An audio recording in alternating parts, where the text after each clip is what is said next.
આજે આપણે બનાવશું મસ્ત એવી ટામેટાની ચટણી. આ ચટણી કંઈક અલગ સ્ટાઇલમાં છે, તો એન્ડ સુધી જરૂરથી જોજો. તો ચાલો શરૂ કરીએ. સૌથી પહેલાં તવીમાં તેલ લઈ ગેસ ચાલુ કરી દીધો છે. થોડું એવું તેલ આવે પછી આપણે ટામેટાની વિધિ ચાલુ કરીએ. અહીંયા આપણે ટામેટાં, લસણ અને મરચાં લઈ લીધું છે. બાજુમાં થોડો એવો મેગી મસાલો, લાલ મરચું અને હળદર, હિંગ જે આપણે જરૂર પડશે. તો ચાલો શરૂ કરીએ.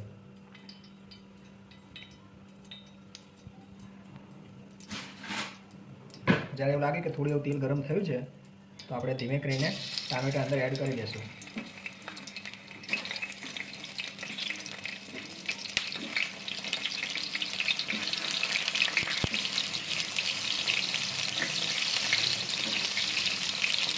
અને ટામેટાને સારા મિક્સ કરી આઘા પાછા તેલમાં કરી અને વચ્ચે જે આપણું લસણ અને મરચાં છે એને બી એડ કરી દઈશું, જેથી એ બી ચડી જાય સારા એવા.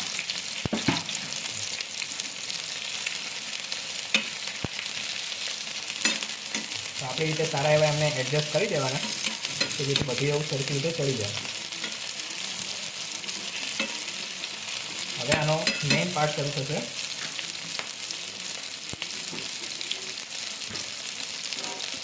જેની અંદર કોઈ બી આઈટના તમે ડીશ હોય તો એને સરખી રીતે ઢાંકી દેવાના, જેથી આપણો મસાલો સારો એવો ચડી જાય.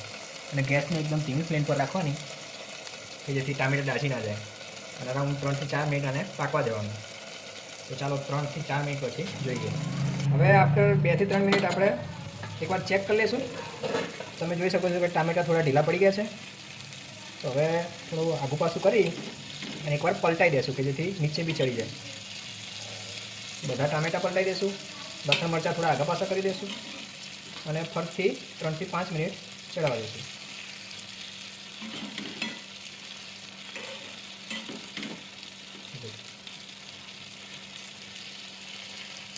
આપણો માલ પલટાઈ ગયો છે.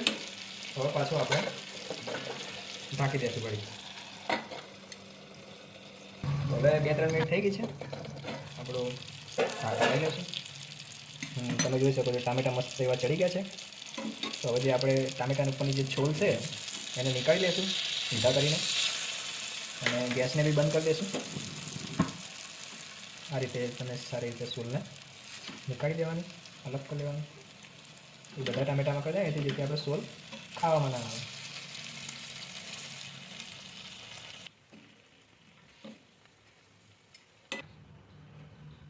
હવે આપણે આ બધા ટામેટાને સારી રીતે સ્મેશ કરી લઈશું. ટામેટાં, લસણ, મરચાં બધાને સારી રીતે ભાગી દેવાના,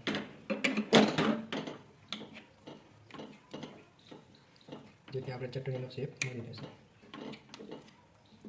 કરી શકો છો.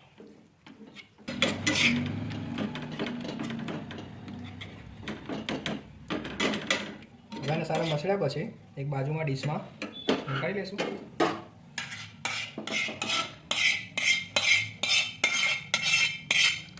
ચાલો તો આપણે બીજું થોડું તેલ મૂકી દીધું છે અને સાઈડમાં થોડીક એવી ડુંગળી કાપી છે, ડુંગળીને એડ કરવા. ચલો તો આપણે થોડું તેલ આવી ગયું તો જે ડુંગળી કાપેલી એને એડ કરી દઈશું. પહેલાં આપણે નોર્મલ ડુંગળીને ચડવી લઈશું જેથી કાચી ના લાગે.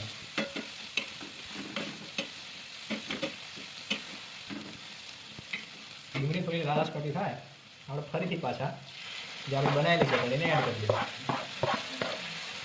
ગેસ ધીમો કરી થોડું મિક્સ કરી દેવાનું. પહેલાં બધું મસાલામાં પહેલું મરચું, તમે થોડી તીખી થઈ તમને જેવું અનુકૂળ લાગે એવું તમે નાખી દો. મરચાં પછી સેકન્ડ નંબર સાધારણ મીઠું અને બધેલો મેઇન ટેસ્ટ મેગીનો મસાલો. પછી એને સારું એવું મિક્સ કરી દો.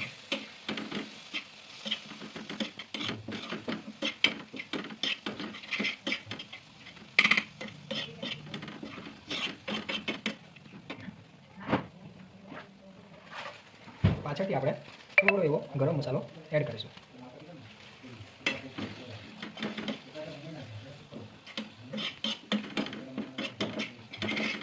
આપણે મસાલામાં આપણી ચટણી રેડી થઈ ગઈ છે. હવે થોડુંક એવું ચડવી ફૂલ ગેસે, જેથી મસાલો આપણે કાપી નાખીએ. એટલે સારું મિક્સ કરવાનું. ચટણીનો સ્વાદ એકદમ એક્સ્ટ્રા આવશે. હવે આપણી ચટણી રેડી થઈ ગઈ છે. તો તમે જોઈ શકો છો એકદમ મસ્ત ગાઢું ટેક્સચર આવ્યું છે. તમે જોઈ શકો છો કે એકદમ ગાઢું ટેક્સચર આવ્યું છે. ચાલો તો નીકાળી લઈએ.